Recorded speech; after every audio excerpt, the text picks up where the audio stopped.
enseñanza.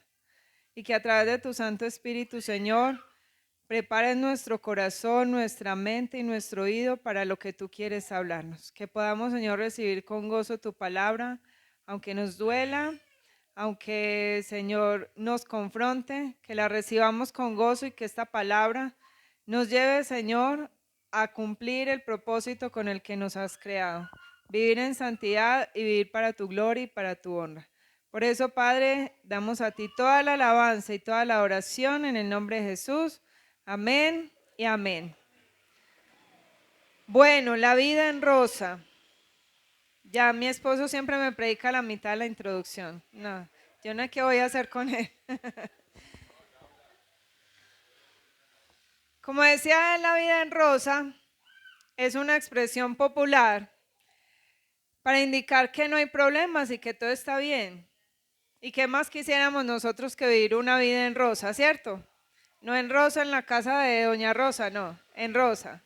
Color de rosa, donde uno ve todo que fluye, que todo le funciona, que todo le sale bien, que no hay enfermedad, que no hay angustia, que no hay tribulación, donde uno vive acomodado y vive en paz. ¿Qué más quisiéramos que eso? Pero nuestra vida no es así. La realidad no es esta.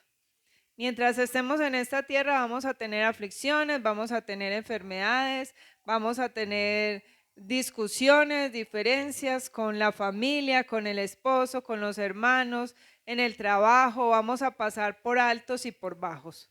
Pero aquí estamos en esta tierra y aunque nuestra vida no es color de rosa, sí podemos hacer que se vuelva color de rosa. Y vamos a ir a la palabra, al libro del Éxodo, en el capítulo 12. Éxodo capítulo 12. Y vamos a mirar algo del pueblo de Israel. Hacer una comparación con nosotros hoy.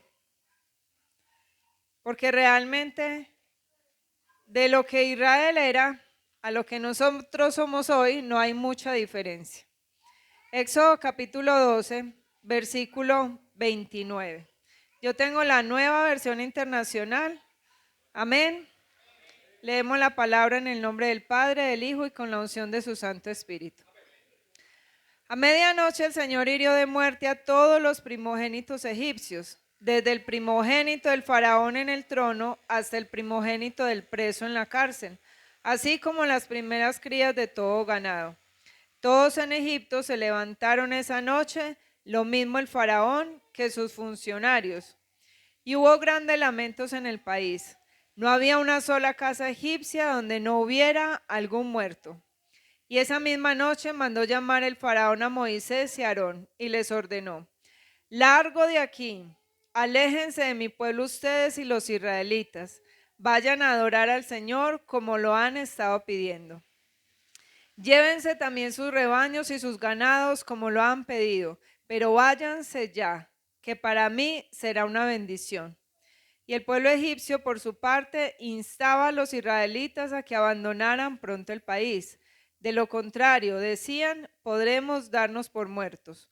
Entonces los israelitas tomaron las artesas de masa todavía sin leudar, y luego de envolverlas en sus ropas, se las echaron al hombro. Después, siguiendo las instrucciones que Moisés les había dado, pidieron a los egipcios que les dieran objetos de oro y de plata, y también ropa.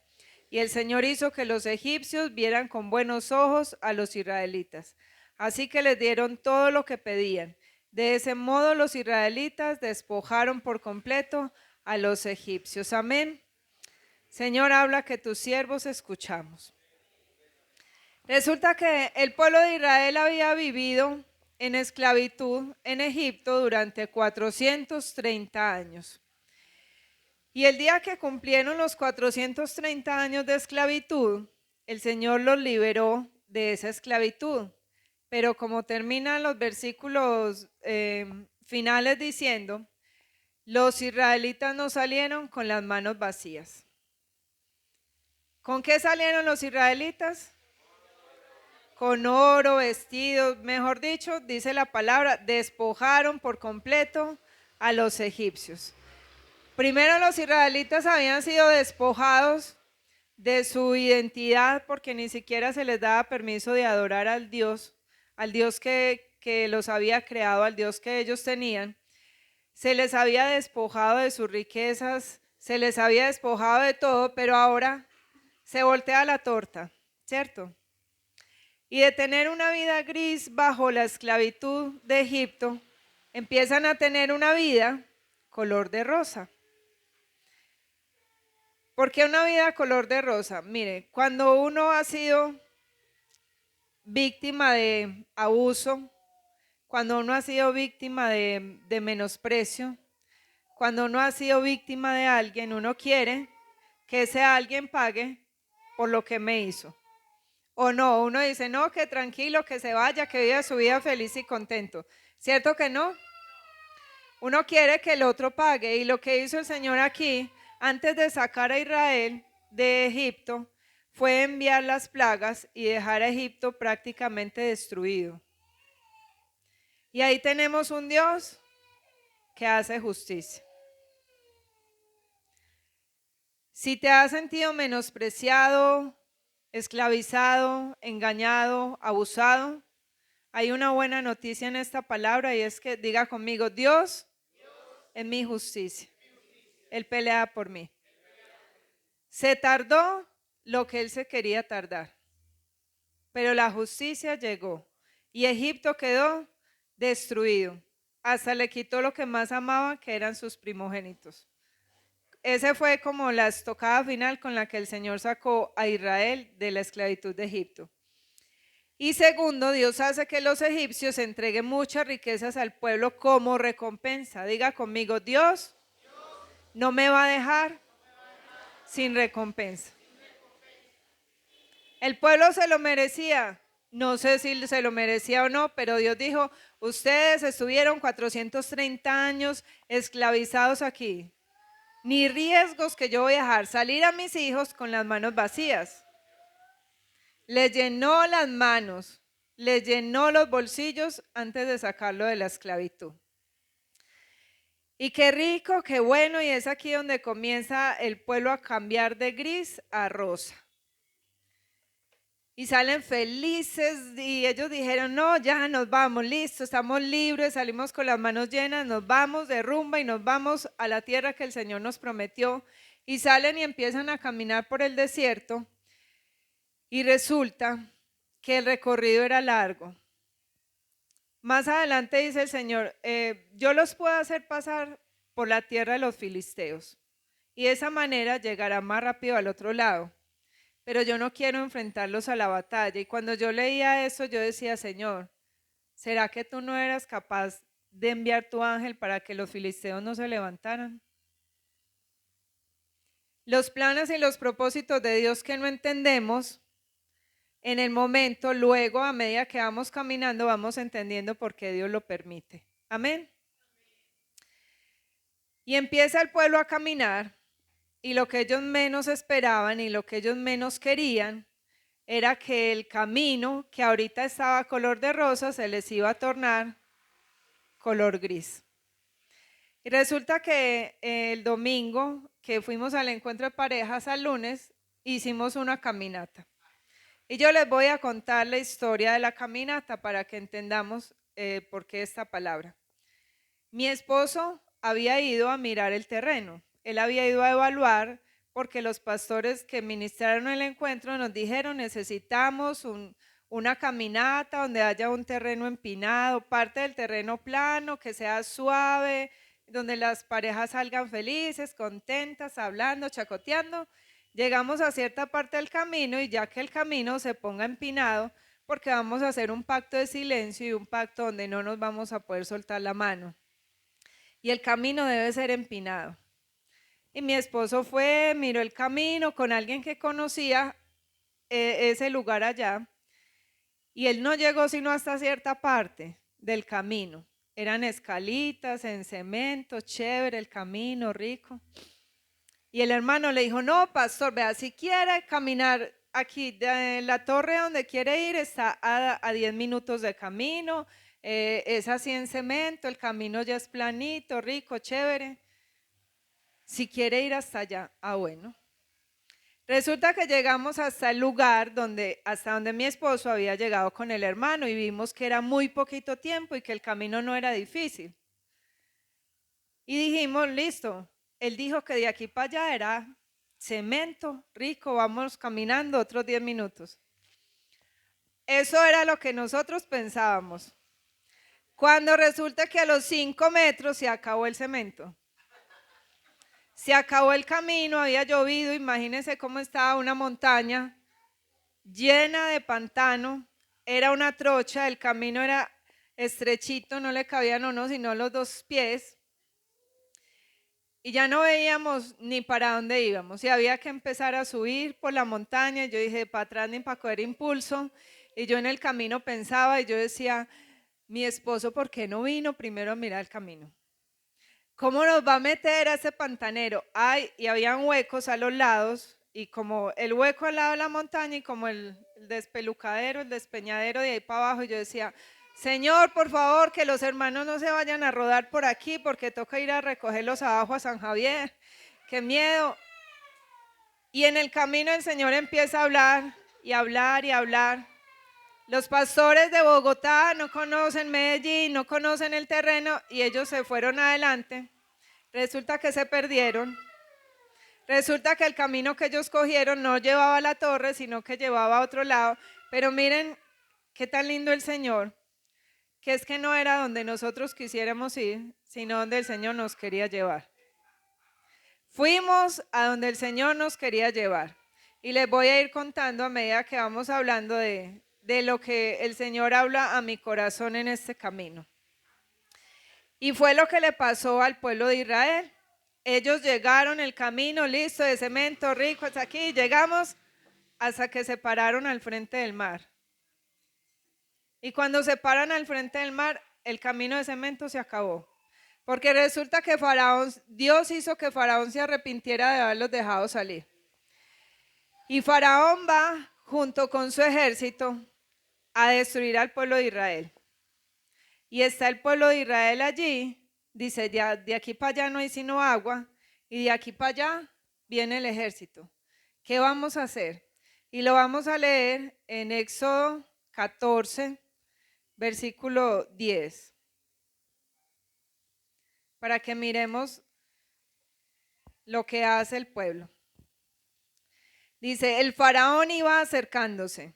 Cuando los israelitas se fijaron y vieron a los egipcios pisándole los talones, sintieron mucho miedo. ¿Y qué hicieron?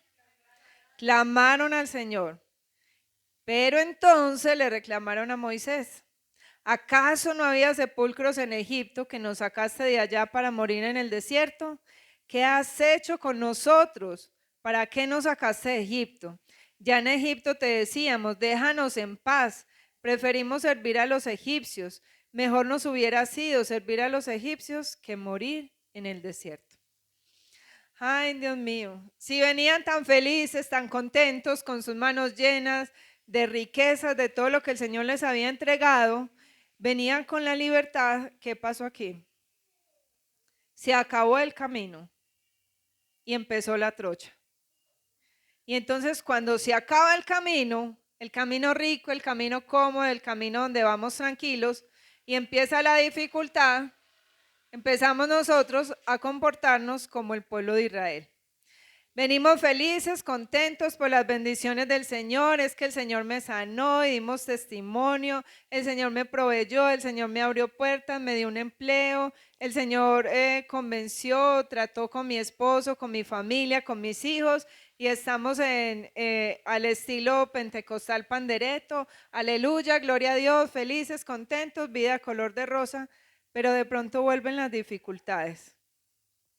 Y cuando vuelven las dificultades, tenemos la tendencia a comportarnos como el pueblo de Israel. ¿Qué fue lo primero que hizo el pueblo de Israel cuando se sintió entre la espada y la pared? No, clamó al Señor, pero es lo mismo que nosotros hacemos. En medio de la dificultad, oramos, supuestamente oramos, y a veces no esperamos. Sino que lo que hacemos es que Así como el pueblo de Israel oró y la emprendió contra Moisés, nosotros oramos y la emprendemos contra aquel que nos está haciendo la vida de cuadritos. Emprendemos nuestro ataque en contra de aquella persona que creemos que nos está ocasionando la dificultad. Incluso a veces podemos estar cuestionando el haber llegado al cristianismo. Porque a veces podemos estar cuestionando a Dios y diciéndole a Dios lo mismo que el pueblo le dijo a Moisés. Ay, nos hubiéramos quedado allá. Yo le dije que no me molestara. Sí, ve, yo no sé, a mí cómo me ocurrió irme a meterme a la iglesia. ¿Cómo se me ocurrió a mí irme a meterme a este camino, a meterme a este matrimonio? ¿Cómo se me ocurrió a mí ir a tener hijos? Estaba mejor sola. Y eso era lo que el Señor me hablaba en el camino, cuando yo empecé a ver un montón de pantanos. Yo decía, ay, Dios mío, ¿cómo se me ocurrió? Porque yo fui la que le dije a mi esposo, caminemos más, que yo pensaba, por lo que me había dicho el hermano, que el camino era de cemento. Y yo decía, Señor, ¿por qué nos metimos? Amor, ¿usted por qué no dijo que era así? Amor, ¿usted por qué? Y él callado porque había pacto de silencio, pero yo rompí el pacto de silencio y empecé a cuestionarlo. Y yo, qué vergüenza de los pastores de Bogotá, qué vergüenza de los hermanos, pensaba yo para mí. Ahora, ¿qué irán a decir? Esta caminata nos trajeron por aquí a entierrarnos, mejor nos hubieran dicho que trajéramos bota pantanera. Eso no habían casas por ningún lado, eso era una montaña allá en medio de la nada. Pero era el Señor hablando a mi corazón y diciéndome, una cosa es lo que tú piensas cuando entras al cristianismo, pero otra cosa es lo que tienes que vivir para permanecer en el cristianismo. Y no era solo lo que me hablaba para mi matrimonio, porque yo cuestionaba, yo decía, Señor, si yo hubiera sabido que en el matrimonio a los 9 años yo iba a estar diciendo que me iba a separar después de 2 años y medio de tortura, de sufrimiento con mi esposo, de vivir una vida tan infeliz, yo no me hubiera casado. ¿Qué sería de mi vida si yo no me hubiera casado, si no hubiera tenido hijos? Ay, yo me hubiera quedado así. Pero no sabía la bendición que me iba a perder si no me hubiera casado. Y fue el Señor el que proveyó las bendiciones que nosotros a veces estamos cuestionando tanto. Amén. Entonces lo primero es que el miedo nos cambia el color. El miedo nos cambia la óptica con la que vemos la vida. Porque el pueblo venía viendo todo color de rosa en su aleluya, pero cuando se ven enfrentados a la dificultad, cambian el color. Y lo segundo, lo encontramos en Éxodo capítulo 15, vamos a leerlo.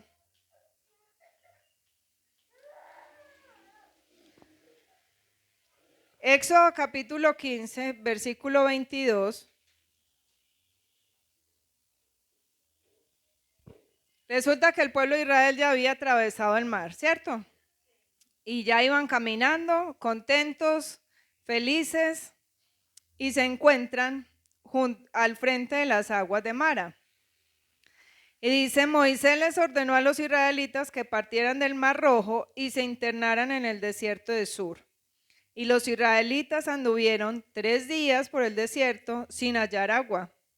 Y llegaron a Mara, lugar que se llama así porque sus aguas son amargas, y no pudieron apagar su sed allí. Comenzaron entonces a murmurar en contra de Moisés y preguntaban, ¿qué vamos a beber?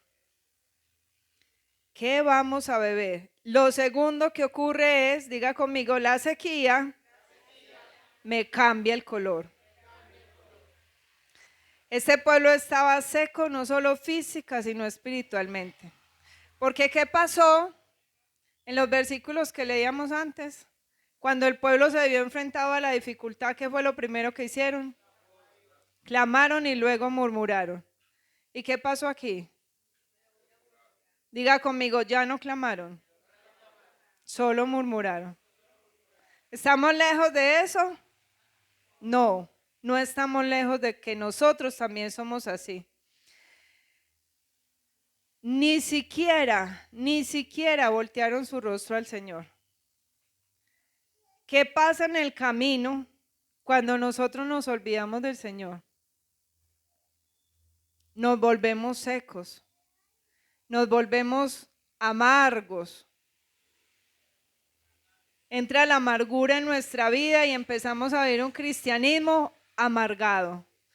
Perdemos el gozo de la salvación, perdemos el gozo de la libertad, perdemos el gozo de las bendiciones de Dios y empezamos a vivir una vida cristiana de amargura. Y aunque no lo creamos, hay vida cristiana amargada. Cuando perdemos la relación y la intimidad con el Señor, nuestra vida se vuelve color gris. Nosotros podemos estar caminando, y digo caminando entre comillas, con el Señor, pero solo caminando sin tener una relación con Él. Yo caminaba con mi esposo, pero no le podía hablar y yo, ay no, qué duro esto. Yo quería hacer el ejercicio bien hecho.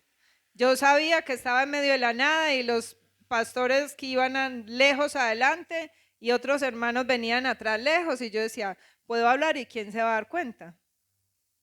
El pastor que va por allá, que dijo que hiciéramos el voto de silencio, eso es que se va a dar cuenta si lo rompimos o no. Y yo decía, pero somos los pastores, podemos hablar. Y el Señor me decía, es que tienes que aprender. Es que si te traje a caminar es para que aprendieras. Y vimos hermanos que nos tocó esperar una eternidad, un siglo. Cuando terminamos el camino, salimos a una casa en medio de la nada y terminamos el camino y nos tocó esperar mucho. Y vimos parejas que llegaron con la mujer con un palo en la mano y el esposo por allá lejos. Y los últimos venían chacoteando. Y yo decía, no dejamos que el Señor nos hable. El Señor nos da una instrucción, una simple instrucción. Y como el camino es tan difícil, de malas, yo lo solté porque no era capaz, me busqué un palo y de malas. Y así hacemos en la vida cristiana. Este camino que me tocó, Señor, es que esta situación mía tan difícil, tan complicada, yo no obedezco a lo que el Señor me habla. Yo mejor me busco mis propios medios para salir adelante solo. Y cuando buscamos nuestros propios medios para salir adelante solo, nuestra vida se vuelve amargada, gris y tediosa. Y el camino se vuelve tan pantanoso, tan resbaloso que uno dice, qué pereza. Ay, otra vez lo mismo, qué fastidio. Y miren lo complejo de esto y es que ya se ataca más de frente a la persona que está a nuestro lado. Entonces vamos con toda en contra de nuestra pareja, vamos con toda en contra de nuestros hijos, incluso vamos con toda en contra de los hermanos y del pastor y del Señor. Y terminamos reclamándole a Dios en medio de nuestra amargura. Amén. Y lo tercero y último que me habla el Señor con esta palabra está en Éxodo capítulo 16. Dice el Señor, toda la comunidad israelita partió de Elim y llegó al desierto de Sin, que está entre Elim y el Sinaí. Y eso ocurrió a los 15 días del mes segundo, contados a partir de su salida de Egipto. ¿Cuántos días llevaban? 15. 15 días desde que salieron de Egipto. Cuando llegaron a Mara llevaban 3 días y yo, Dios mío, no llevaba sino 3 días. Y ya estaban amargados. Aquí llevaban 15 días. Allí en el desierto toda la comunidad murmuró ¿contra quién? Moisés y Aarón. ¿Cómo quisiéramos que el Señor nos hubiera quitado la vida en Egipto? Les decían los israelitas, allá nos sentábamos en torno a las ollas de carne y comíamos pan hasta saciarnos.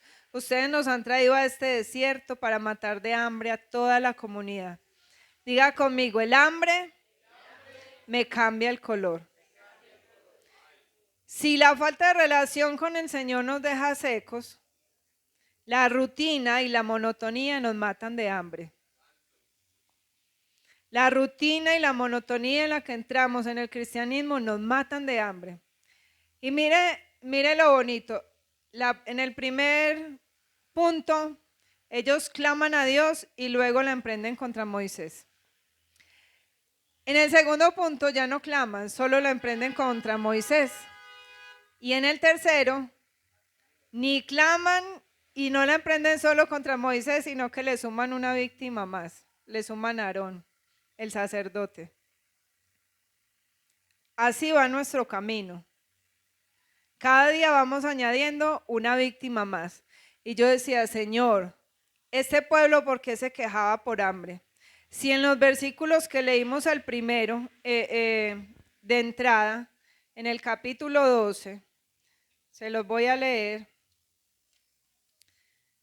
Ahí no dice que el pueblo no tenía nada que comer, ¿o sí? En el versículo 37 del capítulo 12 dice, los israelitas partieron de Ramsés en dirección a Sucot, sin contar mujeres y niños, eran 600,000 hombres a pie, con ellos también salió gente del Haya, y qué más, grandes manadas de ganado, tanto de ovejas como de vacas. ¿Tenían comida o no tenían comida? Dios no los sacó pobres, Dios no los sacó a que murieran de hambre. Ellos no querían cocinar. Esa fue la conclusión a la que yo llegué. Ellos no querían cocinar. Porque ellos decían, vamos caminando, entonces no, que nos tienen que dar comida. Ay, cómo nos sentábamos allá en Egipto al lado de las ollas de carne y comíamos y nos llenábamos de pan, muertos de hambre. ¿Por qué no se sentaron, mataron sus animalitos y se sentaron a comer en vez de ponerse a quejarse? No, ellos querían que Dios les diera todo. Usted no sacó, usted no sostiene, usted no saca. ¿Comida no hay? Sí, comida sí hay. ¿Ganas de prepararla? No. Y a veces nosotros no queremos preparar la comida. No queremos comer lo que tenemos en la casa. Tenemos la palabra, no, qué pereza. ¿Cuántas horas pues es que tengo que leer la Biblia? Oiga, pastor, ¿cuántas horas que tengo que orar? Es que yo tengo que ayunar, no. Es que yo tengo gastritis, es que a mí me da dolor de cabeza, es que yo tengo que vigilar. No, es que a mí me da un sueño horrible. Comida sí hay, ganas de prepararle y de comérsela no. Comida sí hay, mucha palabra hay, pero ganas no tenemos de. Queremos que el Señor nos traiga la comida aquí, queremos que el Señor la ponga, queremos que el Señor nos bendiga, pero nosotros no queremos trabajar en pos de esa comida. Y en el camino el Señor me decía, ¿quieres un matrimonio fuerte? Tienes que aprender a superar los obstáculos del camino. Y me reía mucho al final porque yo soy de mirar y de armarme estrategias a la carrera. Y yo veía que mi esposo iba adelante, metía los pies al pantano y eso le hacía como... Y yo decía, no, pero aquí había un bordito en el camino donde había pasto y al otro lado estaba la montaña donde había pasto y yo dije, no, yo voy a abrir mis pies. Empecé a caminar con los pies abiertos, pisando el pasto y no metiéndome al pantano.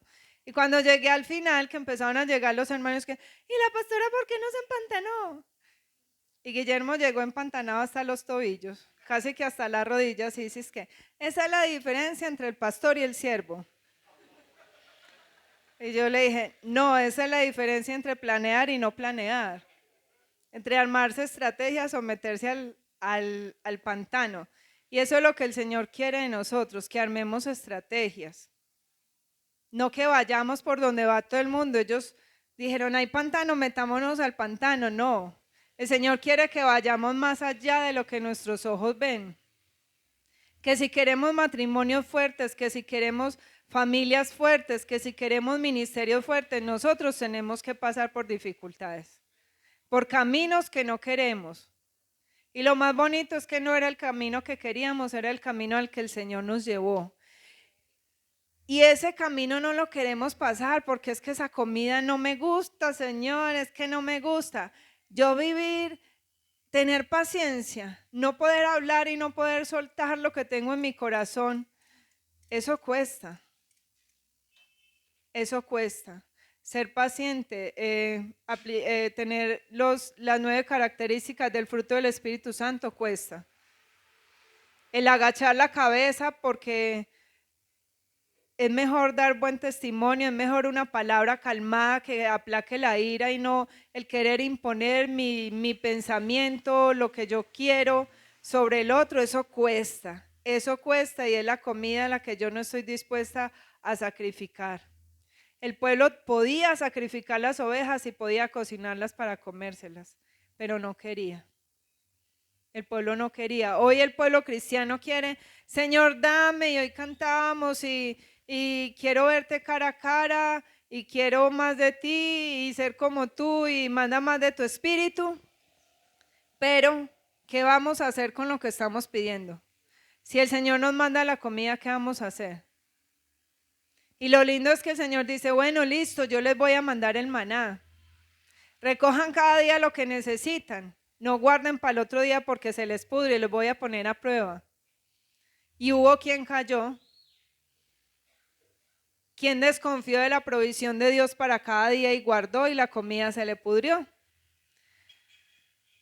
¿Por qué nosotros nos disgustamos tanto en el camino cuando no es como pensábamos? ¿Por qué nos enojamos? ¿Por qué nos frustramos? Nos deprimimos tanto,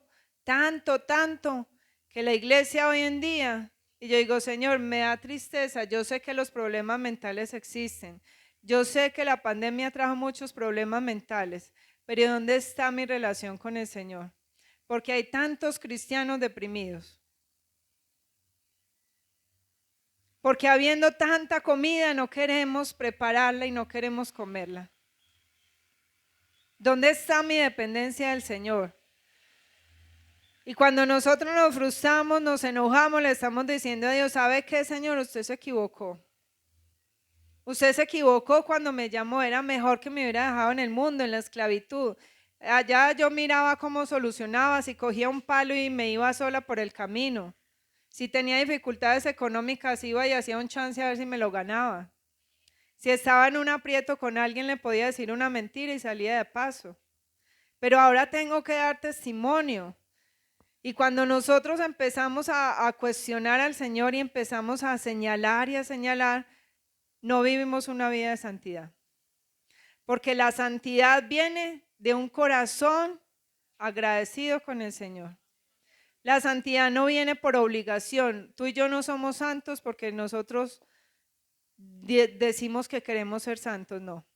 Somos santos cuando entendemos lo que Cristo hizo por nosotros. Somos santos cuando entendemos que aún sin merecerlo, Él murió por nosotros. Y somos santos cuando de lo agradecido que hay, de la gratitud que hay en nuestro corazón, empezamos a dar testimonio externo de lo que Él ha hecho adentro de nosotros. Ser santos no es ser santurrones. Ser santos no es ser amargados. Ay, ¿cómo así? Es que yo no me puedo vestir de X o de Y forma. Una amiga de la Fundación Cristiana Nueva Generación estuvo en un evento en la Macarena de la iglesia Movimiento Misionero Mundial. Y allá las mujeres son falda larga, cara lavada, sin aretes, con el cabello largo. Y ella nada que ver con eso, pero bueno, ella se vistió como ellas. Se le olvidó quitarse las aretas pequeñitas que tenía. Y la fundación los pone a repartir libros. Y ella se acerca a una anciana y le entrega el libro y le comparte. Y la anciana se queda mirándole y le dice, usted parece de nosotros, pero usted no es de nosotros. Y se quedó mirándole las orejas. Y ella dijo, ay, me pillaron. Y se quitó las aretas y le dijo a las que estaban con ella, quítense las aretas para que nos puedan recibir los libros. Ser santo no es ser santurrón. Ser santo no es tener la falda larga, el pelo largo, la cara lavada, ni los hombres andar por ahí de traje. Ser santo es dar testimonio de que el Dios vivo, que me llamó, que me compró y que me salvó, vive en mí. y que todas mis actitudes, que mis acciones, que mis palabras lo muestran a Él. Que si yo dejo de vestirme sexy, sensual, hablo para hombres y mujeres, es porque nació en mi corazón, porque el Señor lo hizo, porque yo quiero agradarle al Señor. No porque una iglesia me lo impone. Porque ahí no hay gracia. Ahí no le estamos dando nada al Señor. Y así como decía el hermano Guillermo en la palabra que leí ahora, estamos presentando ofrendas que desagradan al Señor. El yo decir renuncio a X o a Y actitud o cosa en mi vida que sé que al Señor no le agrada, lo tengo que hacer es por convicción, por amor y por pasión, no por imposición. Si queremos que de verdad esa ofrenda sea agradable al Señor, amén. Comida sí hay, ¿cierto? Está la Biblia, está el servicio, largo a veces, pero es para el Señor y es comida. Están las disciplinas que son orar, ayunar, vigilar. Tenemos que pedirle al Señor que nos abra el apetito. ¿Qué es lo que se le da a los niños para que coman? Para que les abra el apetito. A los que son como Sarita, que no quiere comer nada. Apetifor, no sé, que el Señor nos dé mucho apetifor a través del Espíritu Santo, para que tengamos de verdad ganas de comernos la comida que Él nos da. Miren, el Señor me decía, el color a la vida se lo pones tú. Porque yo podía quejarme y fui muy cuestionada en el camino, pero el color a la vida se lo pongo yo. Porque llegó una hermana y dijo, no vea, yo me traje el inhalador porque yo decía, no voy a poder subir esa montaña, esa caminata tan larga, quién sabe a dónde nos van a llevar, y yo que sufro de asma, ella se llevó su inhalador. Y yo decía, Dios mío, esta señora va a morir por allá. Pues ella llegó feliz, contenta y dijo, yo no me había disfrutado tanto una caminata. Yo disfruté cada flor, disfruté cada paisaje, disfruté cada pajarito. Yo era la que estaba sufriendo por ella. Y ella estaba feliz disfrutando el paisaje. Y el Señor me decía, es que el color al camino se lo pones tú. Yo lo estaba viendo gris para ella y ella lo vio todo color de rosa. Estábamos sufriendo por un hermano que tiene una prótesis. No sé hasta dónde tendrá la pierna mocha, pero tiene una prótesis. Y allá nos regañaron, ¿por qué no le dijeron a ese hermano que venía para este pantano? Yo no sabía que veníamos para este pantano.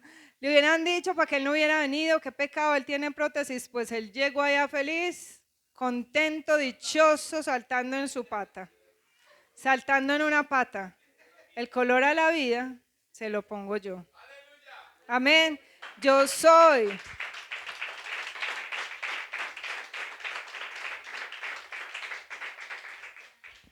Yo soy la que le pongo el color a la vida y el color depende, sí y solo sí, de mi relación con Dios. Si yo he dejado de comer, si yo he dejado de beber de la presencia del Señor, yo no voy a ver nada color de rosa. Yo lo voy a ver todo gris, cuadriculado, yo no voy a encontrar salida, yo me voy a quejar contra el uno, contra el otro, contra Dios y voy a poner un pero aquí y otro pero allá. Mi relación con el Señor y el color de la vida depende de cómo yo estoy viendo a Dios. El camino es difícil y Dios no nos prometió que sería fácil, pero hay algo que sí nos prometió y es que yo no te dejaré ni te desampararé. Y estaré con ustedes hasta el final de los días. Y les dejaré mi Espíritu Santo para que los guíe, para que los consuele, para que les enseñe, para que los confronte, para que los consuele, para que Él sea su ayudador. Él es el que le da el color de rosa a nuestra vida. Pero nosotros no podemos apagar al Espíritu Santo que vive en nosotros, que mora en nosotros y que es ese regalo inmerecido que nos dio el Señor a través del sacrificio de Jesucristo en la cruz del Calvario. El Señor nos prometió que no nos iban a desilusionar, que no nos iban a traicionar, pero sí prometió que a través de su Santo Espíritu nos iba a consolar. Él se hizo provisión por nosotros para librarnos de todos nuestros pecados. Por eso la vida puede ser color de rosa a través de Jesucristo, reinando en nuestra vida como Dios, como Rey, como Señor y como Salvador. Amén. Así es que la próxima vez que te encuentres en dificultades, recuerda esta palabra y recuerda cómo se comportó el pueblo de Israel. Y que el Señor nos ayude a recordar si tenemos sed, si tenemos hambre, porque hemos dejado de ir a su presencia. Amén. Padre, en esta mañana te damos muchas gracias por tu palabra. Gracias, Señor, porque eres un experto en hablarnos aún en los pequeños detalles, en llevarnos a entender tu palabra, Señor. Cuando nosotros a veces la leemos y vamos tan rápido a través de ella queriendo llegar a una meta, pero sin aprender nada del camino. Hoy, Señor, te doy gracias por este pueblo. Gracias, Señor, por lo que nos permites aprender. Gracias, Señor, por las dificultades del camino, porque son las dificultades las que nos llevan a ser maduros espiritualmente. Son las dificultades las que nos llevan, Señor, a aferrarnos a tu presencia. Son esas dificultades las que nos llevan a conocerte, a que nuestra confianza, nuestra fe y nuestra fortaleza crezcan en ti. Padre, la fortaleza viene por confiar en ti. Nuestra dependencia viene a través de los problemas, a través de las dificultades. Señor, en cada dificultad que pasamos, cuando hemos tenido enfermedades y hemos visto tu mano poderosa obrando en nuestra vida, allá aprendemos a conocerte como nuestro sanador. Cuando hemos visto, Señor, que hemos pasado por dificultades económicas y has sido nuestro proveedor, hemos aprendido a conocerte como nuestro Jireh, a saber que día a día nos va sosteniendo, que a veces no lo hace, Señor, como nosotros quisiéramos, ve la abundancia, pero nunca, nunca nos has dejado desamparados.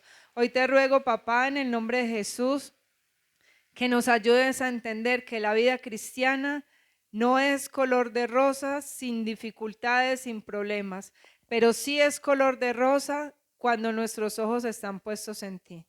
Cuando sabemos que por más dura la prueba, que por más difícil el camino, que por más grande que se vea el problema, el gigante, que por más que se levante el enemigo, tú estás con nosotros, tú peleas por nosotros, tú nos das la victoria y tú nos das la provisión, Señor. Allí es donde podemos ver la vida color de rosa. Allí es donde podemos vivir la vida color de rosa, tomados de tu mano. Eres tú, Señor, el centro de nuestra vida, eres tú el centro de esta iglesia. Y como centro de esta iglesia, Señor, nos acercamos a ti con confianza, nos acercamos a tu trono y te rogamos en el nombre de Jesús, no nos sueltes de tu mano, Señor.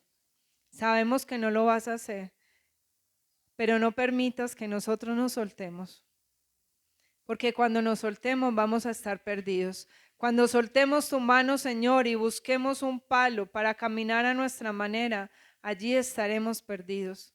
No permitas que nos soltemos, Señor, y ayúdanos a vivir en santidad, esa santidad que sale de un corazón lleno de gratitud por lo que has hecho por nosotros.